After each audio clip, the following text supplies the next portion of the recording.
The Republican National Convention versus the Democratic National Convention. I can summarize the DNC convention in 3 notes. Donald Trump is a racist. Donald Trump is literally personally responsible for the deaths of over 170,000 Americans because of COVID-19. And Donald Trump literally executed George Floyd. Now you're caught up. Damn!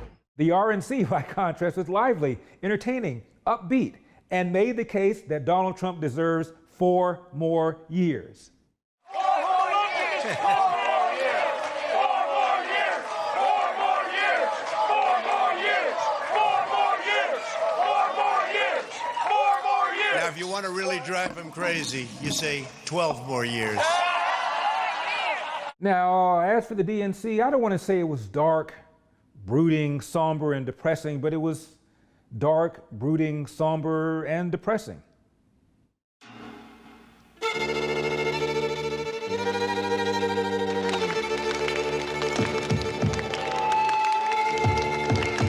Pay attention, please, thank you. It's next day there. Very nice. It's next evening there.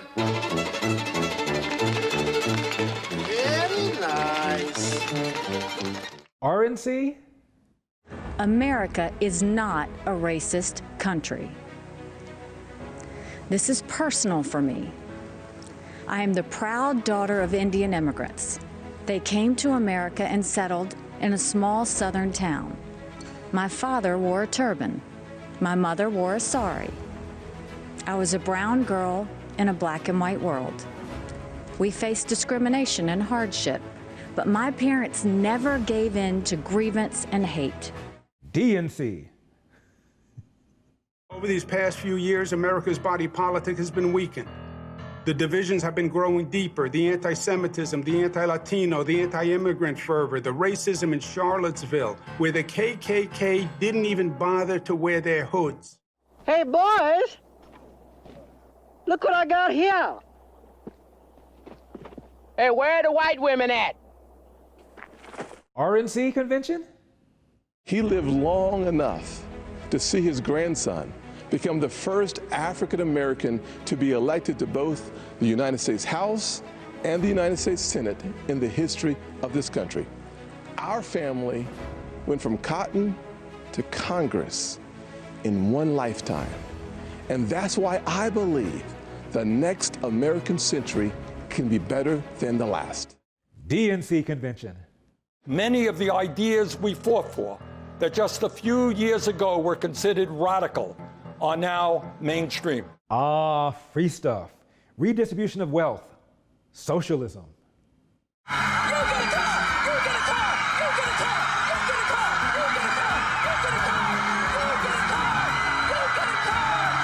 Look at them.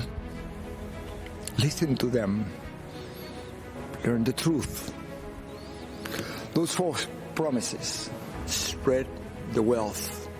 Free education, free health care, defund the police, trust the socialist state more than your family and your community. They don't sound radical to my ears. They sound familiar. When Fidel Castro was asked if he was a communist, he said he was a Roman Catholic. He knew he had to hide the truth. But the country I was born in is gone, totally destroyed. When I watch the news in Seattle, Chicago, Portland, and other cities, when I see the history being rewritten, when I hear the promises, I've heard echoes of the former life I never wanted to hear again. I see shadows I thought I had outrun. My parents only wanted one person to decide my fate. Me. Not some party member, not some government official, not some bureaucrat. The DNC convention's former First Lady. Well, a presidential election can reveal who we are too. And 4 years ago, too many people chose to believe that their votes didn't matter. Maybe they were fed up. Maybe they thought the outcome wouldn't be close. Maybe the barriers felt too steep, whatever the reason. In the end, those choices sent someone to the Oval Office who lost the national popular vote by nearly 3 million votes. The current First Lady. He's what is best for our country. We all know Donald Trump makes no secrets about how he feels about things. Total honesty is what we as citizens deserve from our president. Whether you like it or not, you always know what he's thinking. And that is because he's an authentic person who loves this country and its people and wants to continue to make it better. DNC? So if you take one thing from my words tonight, it is this. If you think things cannot possibly get worse, trust me, they can and they will. And didn't the former First Lady admit that she's suffering from some form of low-grade depression? These are not, they are not fulfilling times spiritually, you know.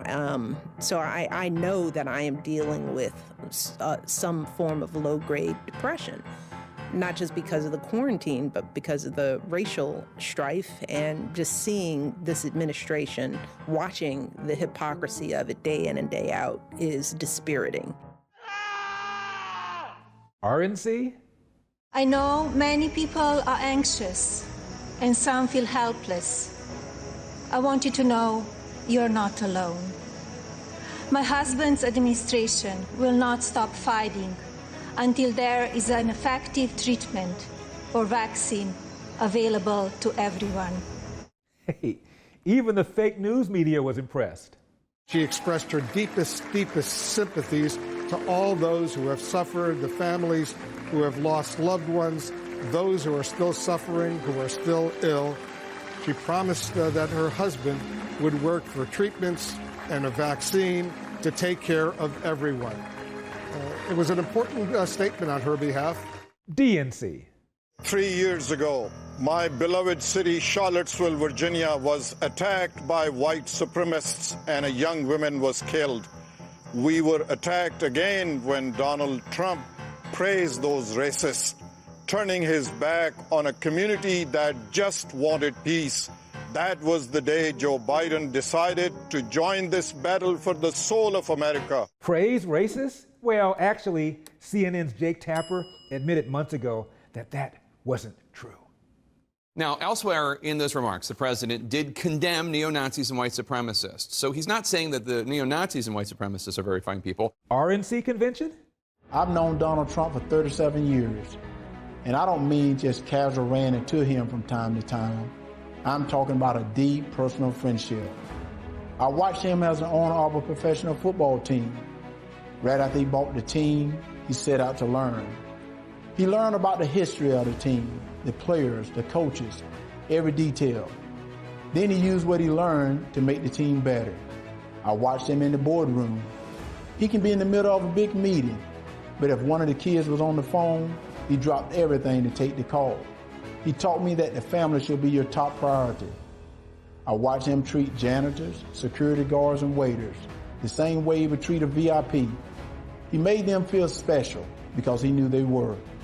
He understands that they are the people who make this country run. They clean, they cook, they build, they drive, they deliver. He told me, Herschel, make an effort to get to know people. Remember their names. That stuck with me.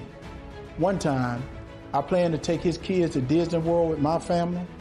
At the last minute, Donald said he'd like to join us. So there he was, in a business suit, on It's a Small World ride. That was something to see. It just shows you what a caring, loving father he is. It hurt my soul to hear the terrible names that people call Donald. The worst one is racist. I take it as a personal insult that people would think I've had a 37-year friendship with a racist. What's that? Trump is not a racist and may get more black votes than Republicans normally get? Both campaigns, guys, tell me that there is a chance that Donald Trump could overperform with African-American men. Back to the DNC. I was a stranger, and you had the nerve to build a wall, while at the same time you have in the harbor there in New York a Statue of Liberty saying, give me your tired, your huddled masses yearning to breathe free. Jesus will say, America, if you don't get your act together, you may well go to hell. RNC. Whether you are the family of Breonna Taylor or David Dorn, these are the ideals that will heal our nation's wounds. Republicans will never turn a blind eye to unjust acts, but neither will we accept an all-out assault on Western civilization. I think often about my ancestors who struggled for freedom, and as I think of those giants and their broad shoulders, I also think about Joe Biden, who says, if you aren't voting for me, you ain't black, who argued that Republicans would put us back in chains, who says there is no diversity of thought in the black community. Mr. Vice President, look at me. I am black. We are not all the same, sir. I am not in chains. My mind is my own, and you can't tell me how to vote because of the color of my skin. DNC? This virus, it has no eyes, and yet it knows exactly how we see each other and how we treat each other. And let's be clear, there is no vaccine for racism. And it's a good thing there's no vaccine, because it would expose the lie that today's problems facing the black community are a result of racism, and the elimination of racism would mean the elimination of those problems. You know what the real answer is? It's this. Hi, I'm Ryan Holitz. I'm a police officer from New Mexico. In 2017, I had an encounter that changed my life forever. I had just started my shift and responded to a call for service at a gas station. When I arrived, I saw a man and a woman sitting on a grassy slope. I recognized the telltale signs, a needle, a spoon. I knew immediately that they were preparing to inject themselves with heroin. Sadly, this is a common sight for me. I encounter the ravages of addiction every day. But nothing could prepare me for what I discovered as I approached them. The woman was very pregnant. In my shock, I asked her if she knew that she was harming her baby by doing drugs. She crumbled and burst into tears. Two worlds collided as I knelt down beside her. A police officer and a homeless drug addict, brought together by forces outside of our control. As we talked, our humanity, distinct from our stations in life, was made abundantly clear. Her name was Crystal, and in the midst of her suffering, she confided that she loved her unborn baby. She wanted the best for her child. In that moment, I saw her the way that all of you who know and love an addict see them. As fathers, mothers, brothers, sisters, children, cousins, and friends. As human beings, full of value and dignity, but robbed of their potential by this disease. When Crystal said that she was looking for a family to adopt her baby, God showed me exactly what I had to do. Without hesitation, I told her that my family would welcome her baby through adoption. Cauliflower sandwich. Rosalind Harris says she was feeling energized Monday morning after attending the Women's March on Washington. She was waiting tables at DC's Busboys and Poets when Jason White and two friends walked in. This is a very liberal, eclectic kind of place. Yes. So they stuck out a little bit. Yeah, they did. She assumed they were in town to attend the inauguration, and she was right. He said, I'm from West Texas. We don't have this. We don't have places where we can come get this kind of food, build this kind of atmosphere. They talked throughout the meal. It made me happy that he felt like he could express himself in that way and be honest, look, I'm not from here. I know you know I'm not from here. Thank you, sir. After he left, she picked up the receipt and was surprised to see a note, which she read for us. We may come from different cultures and may disagree on certain issues. But if everyone would share their smile and kindness, like your beautiful smile, our country will come together as one people, not race, not gender, just American. God bless. Yeah, and then I look to the left and there's this crazy number. What crazy number? $450. $450. Yeah. A $450 tip. I was shocked, and I definitely messed up on an order directly after. We tracked down Jason, a Texas dentist, and connected him to Rosalind on FaceTime. Fancy meeting you here. Oh my God, it's so good to see you. I do have a question. Why $450? So, I mean, because I'm a Trump supporter and he's the 45th president, it's not about a white Trump supporter giving a generous tip to a black waitress. It's about a American being generous to another American. At the end of the call, there was a virtual hug. Yeah, big hug. I'll give you a kiss. And there were tears. I'm gonna start crying. It's, to me, like about the connection that can still be made past the divisive part of like the political process. Like Republican, Democrat, like no, like you're human first. Can I give you a hug? A lesson in these times, she says, for all of us. And therein lies the difference between Democrats and Republicans. The Republican Trump supporter did not say, this is a white person reaching out to a black person or a white man reaching out to a black female. It was a human being reaching out to another human being. And that is because Republicans think of themselves as individuals, individuals with God-given rights, not members of a tribe, not members of an identity group, an individual with duties and responsibilities as an American. I'm Larry Elder, and we've got a country to save. I'll see you next time.